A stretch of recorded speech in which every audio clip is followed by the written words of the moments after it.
Welcome to the Be Ruthless Show, where we have the conversations that other people don't, the conversations that other people won't. I'm your host, Sam Ruth, and I'm ready to make a lot of noise and disrupt things ruthlessly. Thanks for being here today. Now let's get to it.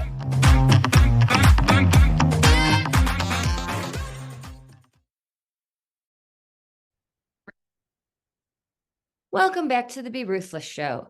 I'm your host, Sam Ruth, and if you're listening live and expecting a guest, I apologize. We've had a little bit of chaos in the Ruth household this week. If you know me and know what's been going on the last handful of months, God, how many has it been? It's been since August. Sassy has been dealing with some crazy stuff. It's a nerve issue. I don't really understand it, but she had a little bit of a setback late yesterday afternoon, and we had to go to the vet, and we were up all night, and it's just thrown my whole schedule off. Dog lovers, you understand. She's my child, one of my children, and everything else just goes out the window. So number one, I'm a zombie. And number two, scheduling and appointments and everything else just cannot get any of my attention. Everything goes to her, and all of Dallas's attention goes to her as well. So thank you for understanding. So many people check in on us and send their love, and it means everything. We truly feel it, and I know how much everyone thinks about us. She's been through it with me, this one. She is 12. May 1st, she is the day I got her. And so she moved to Michigan with me. She moved multiple times in Colorado with me, but she's lost Jim. And that is part of how and why we got Dallas. It was, I would say, even more so for her healing. And Dallas brought a little bundle of joy back into our home and hearts when we really didn't believe in that word or think it was possible. You know, when you're truly down and in the thick of it, you just question if those things are possible again. So to anyone in that type of a place, you're not alone. I've been there. I get it. And please don't make it harder on yourself than it has to be. We can isolate either by feeling like no one understands or by just not wanting to be around other people because we are just not in the mood to, or we don't want to burden them with our moods. And all of those things make things more painful and last longer. Being around other people, even if it's not physically, even if it's just a phone call or a virtual something in this world where so many things are possible with technology, as much as it can be my nemesis. That is what helps us through it. People, connection. There are people who get it, and you don't have to reach out to anyone who makes it harder. You know, yesterday I had a few hiccups in my day, and I did exactly what I'm saying, and it's not something I would have done years ago. And it made my day less bumpy. It made getting through it minutes instead of hours or days. So I'm not saying it's easy or it even feels natural, but it does make it less painful and not last as long. And having people who get what it feels like or who are further along and can let you know you're not losing your mind, those things are priceless. I had so many times that I truly thought I was going nuts or questioned my intelligence, and having other people remind me that it was grief or it was something else or it was just part of this path was so comforting. And really, really necessary because I would not have known that. I know that now, and you'll know that down the road. But hearing it from someone who's been there, who can help you believe something you might really be questioning is helpful. So whether that is just looking at an online group and not even interacting, one little baby step that feels huge, huge, giant. I'm not minimizing that. Please consider some form, even listening to a podcast like this a couple of times a week, something so that you are not truly alone. I know you feel that way. Do not actually literally make it harder and be alone. I want to talk today about addiction, and there are many, many kinds, but some of the myths and misperceptions that I see very, very often and we don't discuss. Again, addiction, so stigmatized. Mental health is, but this is one of the bigger taboo topics that even people years in recovery who are so proud in private often don't share in public because of the stigmas, the fear of, will I be judged in this profession? Or will I be judged in this population? Will it be a mark against me? We know that, the military has standards when it comes to, sorry, I'm itching my nose if I sounded funny. It has standards. There are marks. There are certain things that we cannot have on applications or resumes when it comes to, going to college or certain professions. And it's not right. If you have someone like me advocating for you in your corner, we can get past it. It might not be easy, but it is able to be done. But not everyone knows that. There aren't commercials or billboards telling you these are your rights. This is against the law. And so a lot of people think it's just easier to keep this quiet. Why rock the boat? And that can be, lawyers, doctors, people who are just in prestigious careers who might not want others knowing, yet have something to be so proud of, who have overcome something that others are going through and need to know. This is how I got through it. You're not alone. When this happens to you, you're not going crazy. This is normal. All of the things I just said about being a widow, about grief, right? We all need that, whatever it is that we're going through. When I moved to Colorado, it was stressful for me. I got to move here to live my happily ever after with Jim, but being someone who's had anxiety my whole life, a lot of things came up for me being in a new area, not knowing where I was going in chaos, traffic in Denver compared to what I knew in Michigan was a whole new world of anxiety. And people didn't understand that and minimized and just said, oh, it's no big deal. You can meet people easily. You can go here and there and do this. And people don't understand if they don't live it or know it. So anxiety, addiction, finding people who could understand that moving is a major life change. And I needed people who could get that and who could at least just sit with me and say, that's a big deal. Your family's across the country and you can't just go give them a hug. I get it. Whatever it is that you're going through matters. When it is something that is a disease, that is literally, you go through physical withdrawals and people go into detox and have to go through the hospital and go through medications and go through all sorts of different types of physical changes to get through it. The fact that people have to hide that journey, that they have gone through it and they've gotten to the other side. And this is what they do to stay there, because every day is still a struggle.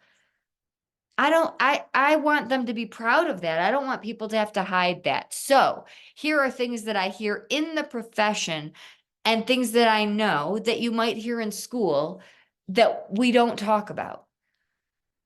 People who know my mom or dad or grandparent has an alcohol addiction. Growing up in that family tree, Tommy or Sue might learn there's alcoholism in my family.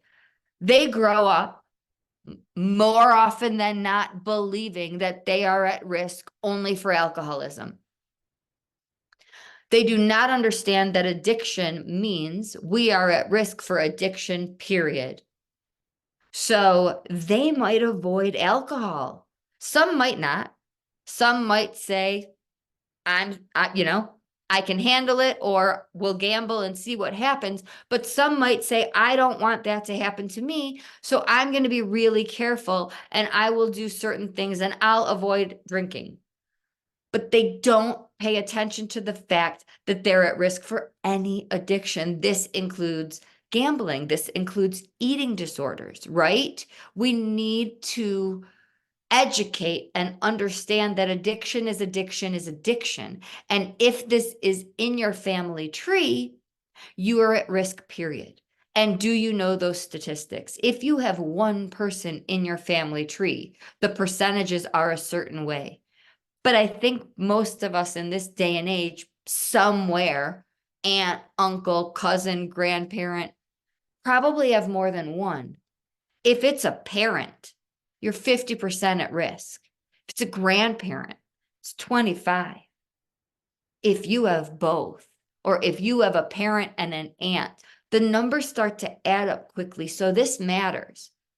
And it matters because there are a lot of people out there really saying, my so-and-so had an eating disorder. I will be really careful not to go down that road. I'm going to enjoy food and not over exercise and do all of these things, but they don't know that they're at risk for addiction with alcohol and drugs. Addiction is addiction is addiction. And so I don't know if you've ever heard this. I don't know if it's talked about, and it's important.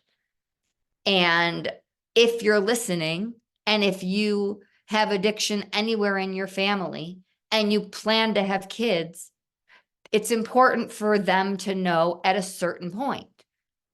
Young, 8, 9, 10. Are they using any drugs or going to a casino at that point? No, but they're dealing with food. And there are so many other addictions now with technology and video games and things that are part of our everyday life.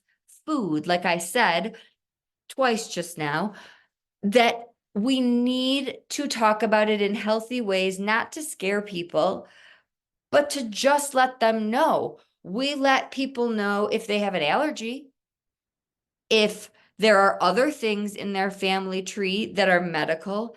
This is also medical. We need to start recognizing and discussing, whether you believe it or not, if we want to live in a world of prevention rather than crisis when it happens. But there are plenty of people in this world growing up in families at risk for things that don't end up having those problems. Diabetes, addiction, plenty. But I'd rather know. I'd like to know and not put things in my body that are bad for me. I would like to. My mom's dad passed away from colon cancer. I don't enjoy my colonoscopies and the things that I do, but preventatively, I do them, right? We fill out forms when we go to the doctor. Who in your family had this, this, and this? There's a reason. These things most often are not on there. How often are questions about eating disorders on your medical forms? Is there a family history of? I've sometimes seen addiction. Sometimes, not often, but I have. We see cancer. We know the risks of cancer. Doctors want to know and want to do everything possible to protect us as early as possible. Isn't addiction just as important? If I am filling out forms and it's not on there, I include it. It is in my family tree. If they're not asking, I want them to know. I want to tell them. I don't want certain medications. Am I going to go down that path? No, I'm one of the ones who knew and said, I'll avoid. This is in my family tree. I don't want to end up with any of these things. So I won't do it.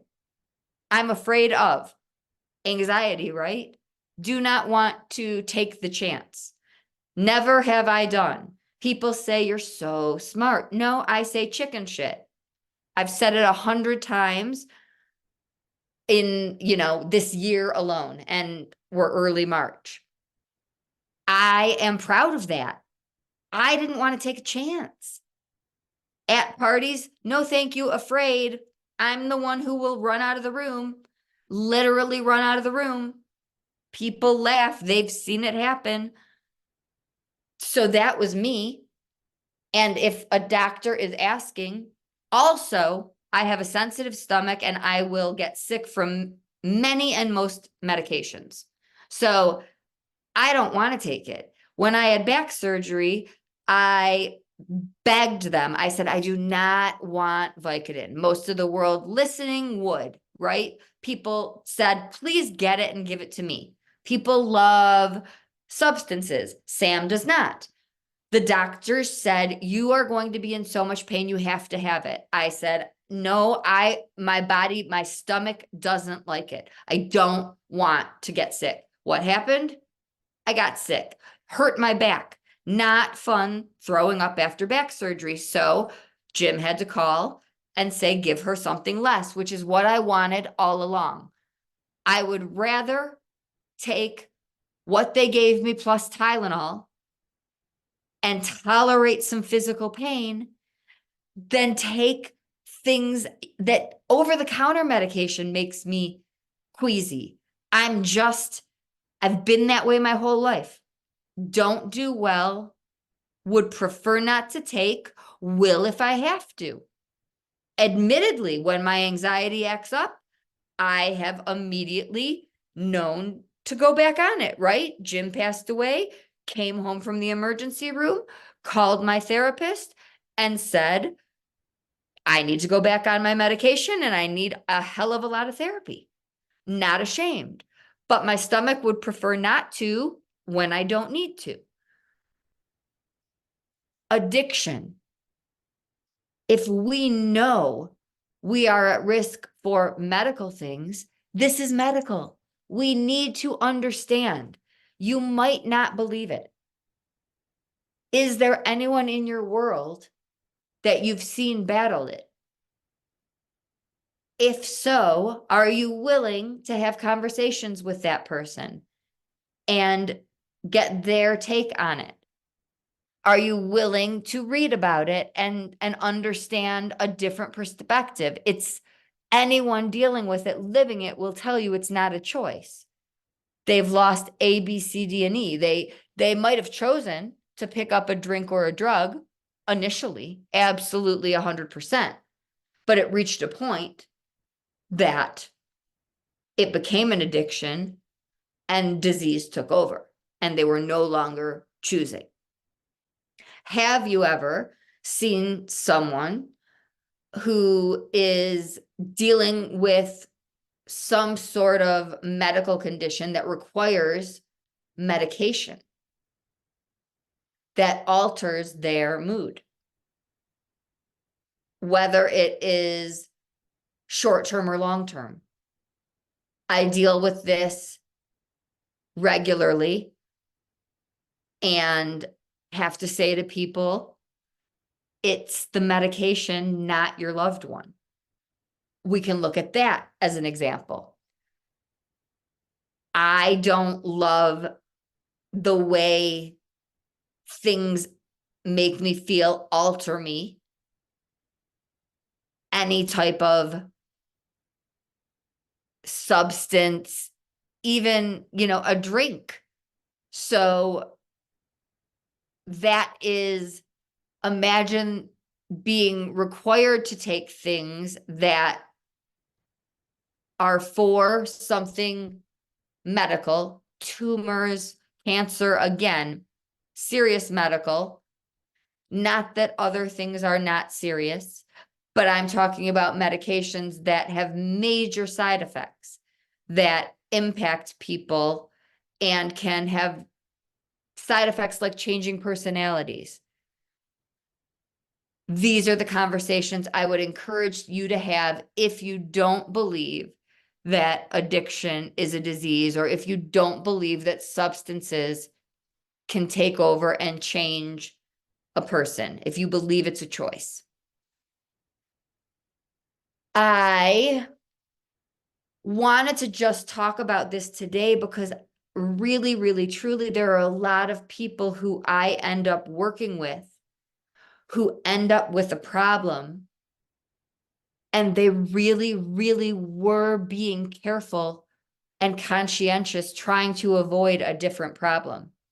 They knew there was some form of addiction in their world, and they were unaware that they could get a different type of addiction, that addiction is addiction. Let's talk about recovery. There are people who will leave any type of a rehab or be in recovery and say you can't use any substance, period. That, like, including coffee, cigarettes. I'm not here to tell you what your recovery should look like. I'm talking about addiction. So if you go into rehab to get clean from an addictive substance, again, coffee can be addicting, caffeine, whatever, but something like alcohol or a drug like heroin, and you leave and say, I'll no longer use heroin, but it's okay for me to drink alcohol. That's called substituting an addiction, and you are highly at risk to A, end up using heroin again, and B, have a problem with alcohol, because addiction is addiction is addiction.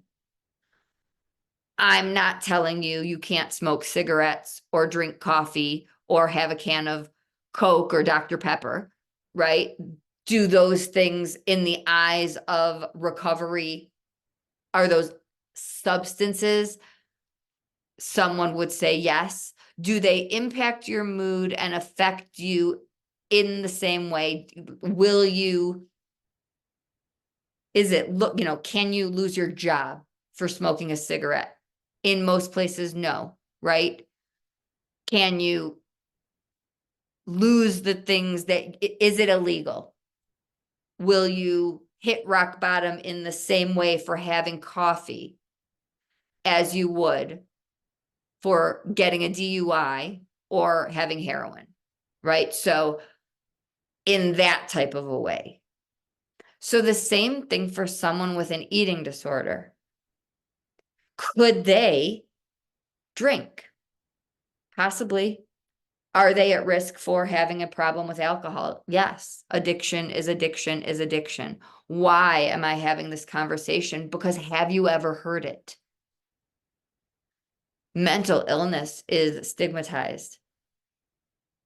Addiction is hardly talked about. It's even less discussed.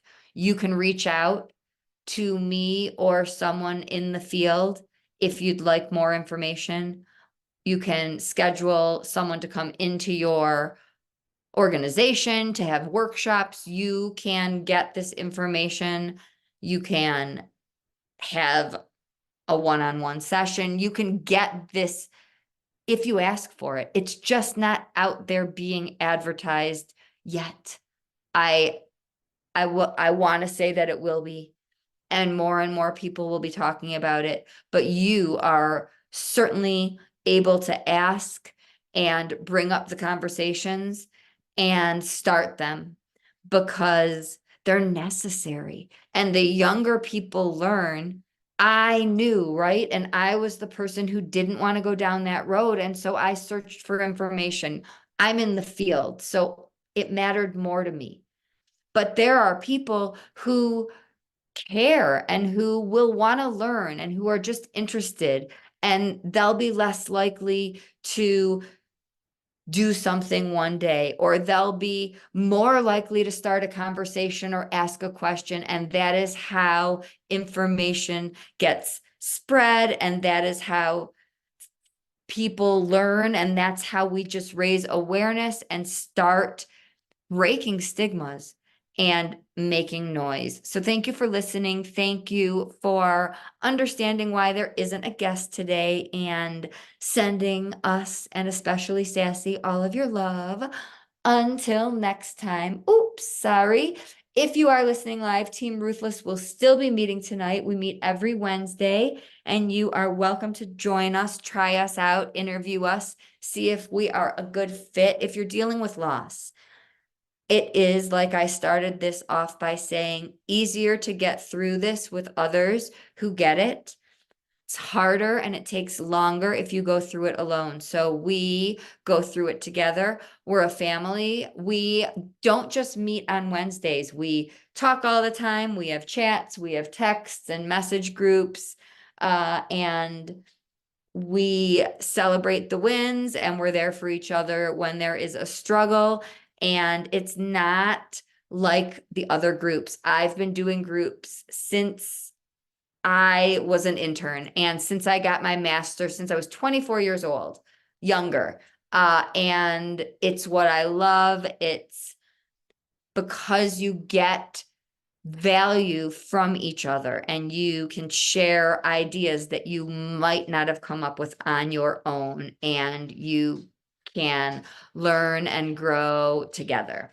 So that is Wednesday nights, 5:30 Mountain Time. Reach out, sam@samantharuth.com, or your social media preference, and I will send you the link. It's also in the show notes. And until next time, thanks so much. Always be ruthless.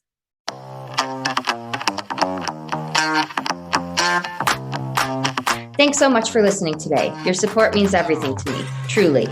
If this podcast resonates with you, please do me a favor and join in the Ruthless movement by making some noise and doing one of these 4 things. Subscribe so you don't miss an episode. Tell a friend so we can break stigmas even faster. Leave a review so people can see what you think of the show.